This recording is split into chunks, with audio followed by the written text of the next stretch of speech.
BJP दुई दिनिया जातीय कार्यकारिणी भुवनेश्वर में चली द्वितीय दिन में मानस मंथन करा मिशन 2019 रोडमैप करा आम सहित सामिल होती महाराष्ट्र मुख्यमंत्री देवेंद्र फडणवीस। देवेंद्र फडणवीस जी, आपका बहुत बहुत स्वागत है कनक न्यूज में।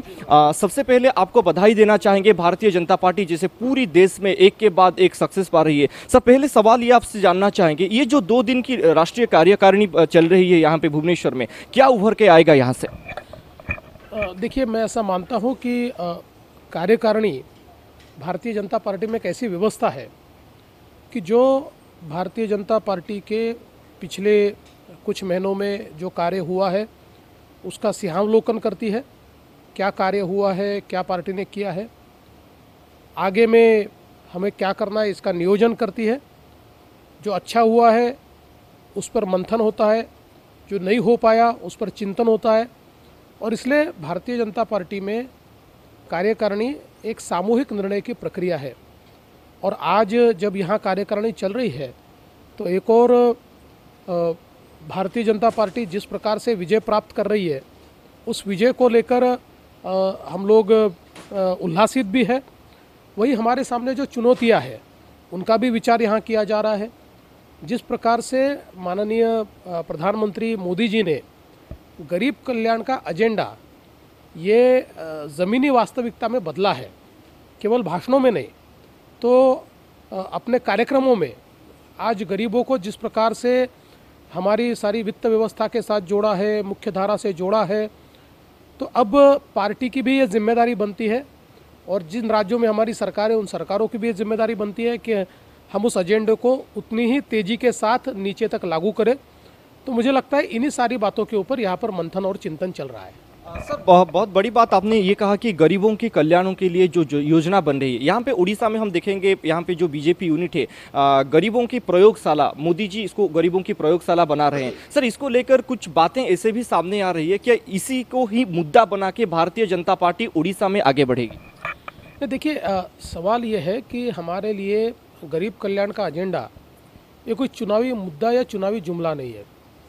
ये हमारी पॉलिटिकल आइडियोलॉजी का एक हिस्सा है। अब हम पंडित दीनदयाल उपाध्याय जी की जन्मशती मना रहे हैं और पंडित जी ने जो अंत्योदय का मंत्र दिया है वो मंत्र यही कहता है कि आखिरी पंक्ति में बैठा हुआ जो व्यक्ति है उस तक विकास हम पहुंचाएं। और गरीब कल्याण का एजेंडा ये उसी आखिरी पंक्ति के आखिरी आदमी को देश की मुख्य धारा में लाने का एजेंडा है। इसलिए मैं ऐसा मानता हूं कि ठीक है, चुनाव में हम लोग जो कार्य करते हैं वो कार्य लोगों के सामने ले जाते हैं, जो अच्छा कार्य किया उसके आधार पर हम लोग वोट मांगते।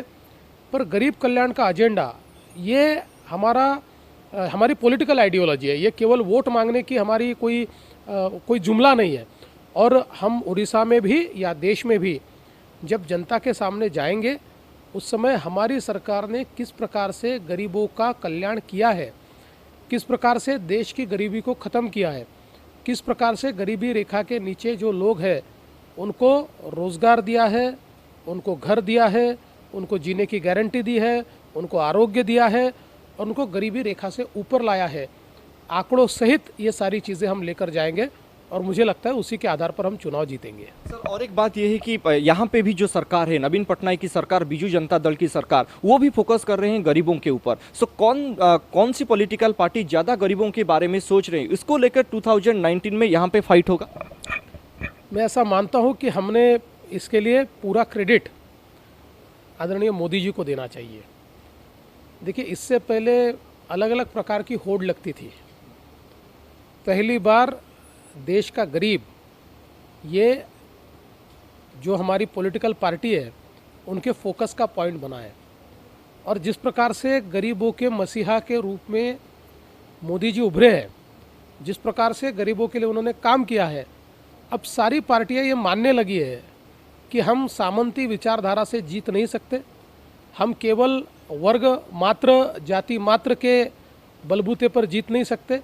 एक समग्र एजेंडा हमको लाना पड़ेगा, सारे गरीबों का कल्याण करने की व्यवस्था को खड़ा करना पड़ेगा। तो मैं ऐसा मानता हूँ कि एक हमें खुशी है अगर राज्य सरकारें या अलग अलग पार्टियां भी हमारे साथ कॉम्पीट करें तो इससे गरीबों का ही कल्याण होगा। पर मैं इतना ही कहना चाहता हूँ कि करीब करीब अब 15 से भी ज़्यादा वर्षों से सरकार चल रही है। कम से कम आज भी अगर उनके एजेंडे पर गरीब कल्याण आता है तो हम इसका स्वागत करेंगे। हम हमारे काम के बलबूते पर, हमारे एजेंडे के बलबूते पर चुनाव में सामने जाएंगे और मोदी जी पर जो देश का विश्वास है, विशेषकर गरीबों का जो विश्वास है, उसके बलबूते पर हम जीतेंगे। सर, आप यहाँ पे नवीन सरकार को कैसे देखते हैं? क्योंकि पिछले 17 साल से यहाँ पे सरकार है, लगातार 4 बार उन्होंने सरकार बनाई है, 9 साल तक बीजेपी के साथ उनका गठबंधन था, अभी 2019 के में इलेक्शन होने जा रहा है। सर, नवीन पटनायक जी की सरकार को बीजेपी कैसे आंकती है? और फिर दूसरी तरफ यहाँ पे जो राष्ट्रीय कार्यकारिणी चल रही है, उड़ीसा के ऊपर कुछ फोकस चल रहा है क्या? देखिए, व्यक्तिगत रूप से मैं नवीन बाबू का बहुत बहुत आदर करता हूँ, सम्मान करता हूँ। एक देश के बड़े राजनीतिज्ञ है, कई वर्षों से सरकार चला रहे हैं, एक बड़ा इतिहास उनके घराने का रहा है। लेकिन उसके साथ साथ अब लोगों को बहुत बड़े पैमाने पर सामाजिक आर्थिक परिवर्तन चाहिए और मुझे ऐसा लगता है कि ये देश युवाओं का देश है और संभावनाओं का देश है और देश का युवा आज रुकने को तैयार नहीं है। आपके इंटेंशंस क्या है, आप व्यक्तिगत रूप से क्या करते हैं, इससे भी ज़्यादा वो ये देखना चाहता है कि परिवर्तन क्या हो रहा है। और आज उसको ये लगता है कि परिवर्तन करने की ताकत अगर किसी व्यक्ति में है तो वो मोदी जी है और उनकी पार्टी बीजेपी है। इसलिए मैं ऐसा मानता हूँ कि मैं कोई आकलन नहीं करूँगा, मैं तो पॉजिटिव बात लेकर जा रहा हूँ और मैं ये कहना चाहता हूँ कि निश्चित रूप से हमारे एजेंडे के आधार पर किसी भी अन्य पार्टी का नेता या किसी भी अन्य पार्टी का एजेंडा ये इस एजेंडे के सामने और मोदी जी के सामने नहीं टिक पाएगा। 2019 में उड़ीसा में भारतीय जनता पार्टी सरकार बनाएगी। देखिए, बनानी तो चाहिए, मुझे तो लग रहा है। सर, जैसा माहौल है, आपको लगता है पंचायत इलेक्शन के बाद कुछ मोमेंटम ऐसा बन रहा है जैसे सरकार बना लेगी भारतीय जनता पार्टी यहाँ पे? देखिए, मैं 2 दिनों से अभी यहाँ पर हूँ और चूँकि मेरी एक आदत है कि मैं जहाँ पर भी जाता हूँ तो आम आदमियों से बातचीत करता हूँ। कुछ ड्राइवर होते हैं, कभी कोई पुलिस के लोग होते हैं, कभी आप सामान्य आदमी होता है, कोई व्यक्ति रास्ते में मिल जाता है, तो सबसे मैं बात करता हूँ। आज मैं आपको दावे से एक बात कहता हूँ कि यहाँ के जन जन के मन में बीजेपी है। लोग इतनी अपेक्षाओं के साथ बीजेपी की ओर देख रहे हैं और एक प्रकार से लोगों के मन में बीजेपी के प्रति इतना लगाव उड़ीसा में तैयार हुआ है। मैं तो आश्चर्यचकित हूँ जब मैं लोगों से बात करता हूँ। कल एक बहुत ही सामान्य व्यक्ति से मैं बात कर रहा था तो उसने कहा कि साहब, यहाँ तो लोग मोदी जी के पीछे पागल है। मतलब शब्द को बदल दीजिए, पागल है ये शब्द नहीं हमने इस्तेमाल करना चाहिए, लेकिन इसका मतलब क्या है? तो मतलब ये है, कोई मोदी जी को व्यक्ति के रूप में नहीं, उनकी पॉलिसीज़, उनकी नीतियाँ जो आज देश में काम कर रही है, उन नीतियों के कारण लोगों को लगता है कि ये एक व्यक्ति है। परिवर्तन होने जा बिल्कुल। सर, और एक बात है, यहाँ पे चेहरा कौन है? धर्मेंद्र प्रधान जी को लेके बहुत सारी चर्चा यहाँ पे हो रही है। सर, आपको लगता है 2019 में धर्मेंद्र प्रधान जी को लेके भारतीय जनता पार्टी यहाँ पे सरकार बनाएगी, उनके चेहरे को लेके इलेक्शन लड़ेगी, चुनाव लड़ेगी? देखिए, पार्टी का चेहरा कौन होगा ये तो पार्टी तय करती है। पार्टी की उसकी व्यवस्था है, तो उसके बारे में मैं नहीं कहूँगा। और भारतीय जनता पार्टी एक टीम के रूप में काम करती है। यह बात बिल्कुल सही है कि धर्मेंद्र प्रधान जी हमारे एक बड़े वरिष्ठ नेता है। जिस प्रकार से उन्होंने बिल्कुल नीचे से लेकर ऊपर तक काम किया है, युवा मोर्चा के राष्ट्रीय अध्यक्ष रहे, पार्टी के महामंत्री रहे और एक केंद्रीय मंत्री के रूप में भी जिस प्रकार से वो देश में कार्य कर रहे हैं, वो बहुत ही, मैं ऐसा मानता हूँ कि अपने आप में एक बहुत अच्छी लीडरशिप उनके माध्यम से भारतीय जनता पार्टी को मिली है। लेकिन भारतीय जनता पार्टी के परिपाठी रही है कि भारतीय जनता पार्टी में किसके लीडरशिप में हम चुनाव लड़ेंगे, पार्लियामेंट्री बोर्ड तय करता है। प्रधानमंत्री जी, अध्यक्ष जी और पार्लियामेंट्री बोर्ड ये तय करेगा। अन्य भी अच्छे नेता आज उड़ीसा में हमारे हैं, एक नेताओं की टीम हमारे पास है। और सबसे महत्वपूर्ण बात यह है कि हमारी नेताओं की टीम में आपस में कोई स्पर्धा नहीं है, वो साथ में मिलकर काम कर रहे हैं। तो मुझे लगता है कि उचित समय पर कौन लीड करेगा, किस प्रकार से चुनाव होगा, इसके ऊपर जिनको अधिकार है वो लोग बोलेंगे। सर, हम दो तरह के मॉडल भारतीय जनता पार्टी को लेकर देखें। एक तो महाराष्ट्र में इलेक्शन होने के बाद सर आप सीएम बने, उत्तर प्रदेश में योगी आदित्यनाथ इलेक्शन के बाद चीफ मिनिस्टर बने, लेकिन असम और दिल्ली को अगर हम देखेंगे तो सर्बानंद सोनोवाल जी को देखें या फिर किरण बेदी को जब प्रोजेक्ट किया गया था, दो तरह के मॉडल है। कौन सा मॉडल भारतीय जनता पार्टी के लिए ज़्यादा बेहतर है? देखिए, मैं ऐसा मानता हूँ कि ये तो उस स्टेट के ऊपर निर्भर होता है, और आज तो हमारा चेहरा एक ही है और वो चेहरा है मोदी जी। देखिए, भारतीय जनता पार्टी को जो वोट आज मिलते हैं मोदी जी की नीतियों के कारण मिलते हैं। तो आप चेहरा ये लगा लीजिए चाहे वो लगा लीजिए, लोग तो भारतीय जनता पार्टी को मोदी जी की पार्टी मानते हैं, मोदी जी को भारतीय जनता पार्टी का नेता मानते हैं, अच्छी काम करने वाली सरकार मानते हैं, और इसलिए लोग हमसे जुड़ रहे हैं। सर, अगर कोई भी एक चेहरा को प्रोजेक्ट करना चाहिए क्या उड़ीसा में, क्योंकि यहाँ पे जो नवीन पटनायक जी की चेहरा है 117 आसन के उन्होंने जीते हैं और यहाँ पे सरकार बनाए हैं, उनको मुकाबला करने के लिए नरेंद्र मोदी को के चेहरे को प्रोजेक्ट किया जाएगा या फिर किसी और एक चेहरे को सामने लाया जाएगा? देखिए, अब मैं तो इसके ऊपर इसलिए टिप्पणी नहीं करूँगा कि उड़ीसा राज्य की राजनीति का मुझे उतना अभ्यास नहीं है, लेकिन मैं आपको एक चीज़ बताना चाहता हूँ कि उत्तर प्रदेश में भी लोग ये कहते थे कि अखिलेश का चेहरा है, और अखिलेश जी एक युवा है, एक मुख्यमंत्री के तौर पर 5 साल उन्होंने काम किया है, जातिगत गणित उनके पास है, और इसलिए भारतीय जनता पार्टी चेहरा नहीं देगी तो भारतीय जनता पार्टी जीत नहीं पाएगी। लेकिन लोगों ने मोदी जी की ओर देखकर इतने वोट दिए कि एक अप्रत्याशित जीत वहाँ हमको मिली है। तो मैं ये मानता हूँ कि चेहरा देना चाहिए नहीं देना चाहिए उस समय पार्टी तय करेगी। आज तो पार्टी का एजेंडा अपनी पार्टी को मजबूत करना है।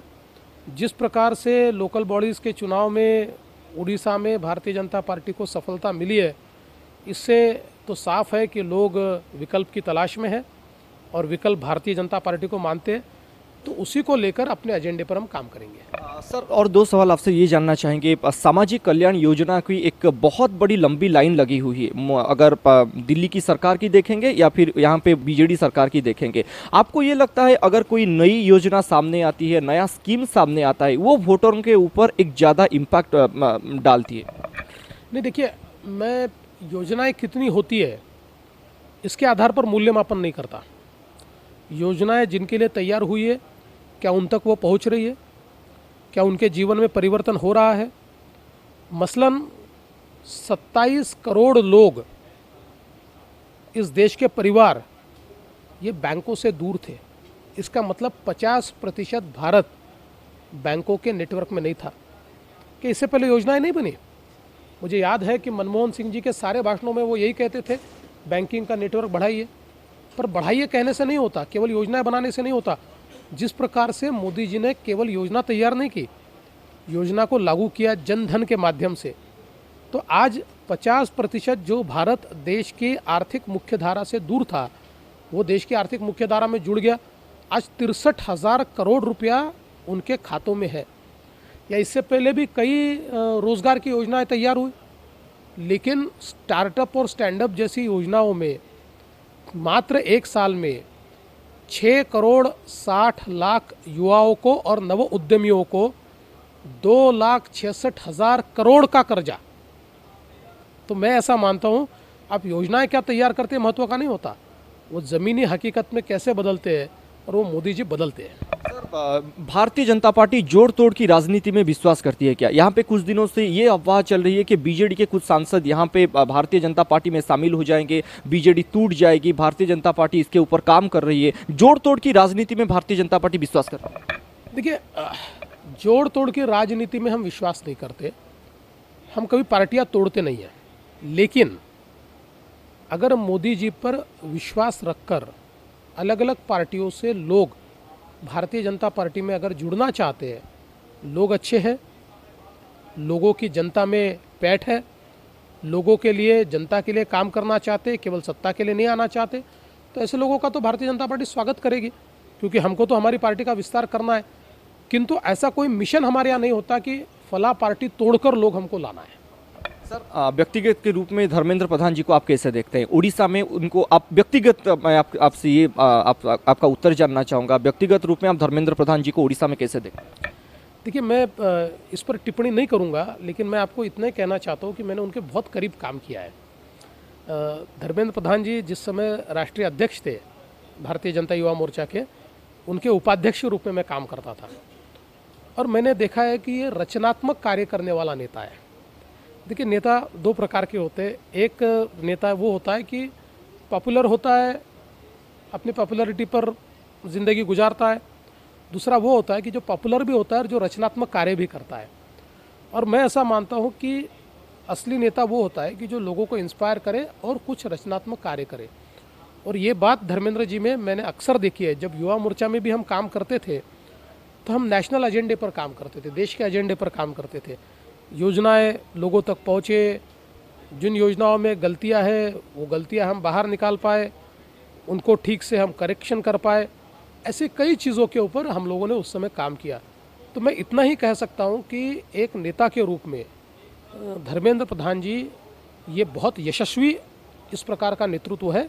बाकी तो उनका भविष्य क्या है, कहाँ जाएगा, स्टेट में रहेगा, सेंटर में रहेगा, ये पार्टी की व्यवस्था तय करेगी। आखिरी सवाल आपसे ये जानना चाहेंगे पूरी भारत में जो माहौल बना हुआ है अभी भारतीय जनता पार्टी को लेकर, लेकिन कुछ स्टेट में ऐसा सिचुएशन है जो गठबंधन की राजनीति चल रही है। एक महागठबंधन के बारे में लोग सोचते हैं मोदी जी के साथ लड़ने के लिए। आपको ये लगता है मोदी को कोई रोक सकता है? उड़ीसा में हो, पश्चिम बंगाल में हो, कोई भी प्रदेश में हो या फिर नेशनल सिनेरियो में? नहीं, मुझे नहीं लगता। देखिए, महागठबंधन एक इस प्रकार की विडंबनाओं से भरा होगा कि जिसमें मैं ऐसा मानता हूं कि जो आपसी विरोधाभास से भरे हुए लोग हैं, जिनकी कोई आइडियोलॉजी साथ में नहीं है, ऐसे लोग साथ में आकर गठबंधन भी तैयार कर ले तो लोग देखिए स्टेबल गवर्नमेंट देखते हैं। और लोगों को ये पता है कि स्टेबल गवर्नमेंट और परफॉर्मिंग गवर्नमेंट ये देने की क्षमता ये केवल मोदी जी में है। तो ऐसा कोई अगर विडंबनाओं से भरा हुआ कोई गठबंधन भी बन जाए तो मुझे लगता नहीं मोदी जी और बीजेपी को रोक पाएगा। बहुत बहुत शुक्रिया सर हमसे बातचीत करने के लिए। महाराष्ट्र मुख्यमंत्री देवेंद्र फडणवीस आम सहित उपस्थित थे, अधिक आलोचना करते जातीय कार्यकारिणी ने एवं आगामी दिन में भारतीय जनता पार्टी रणनीति कौन रहिबो।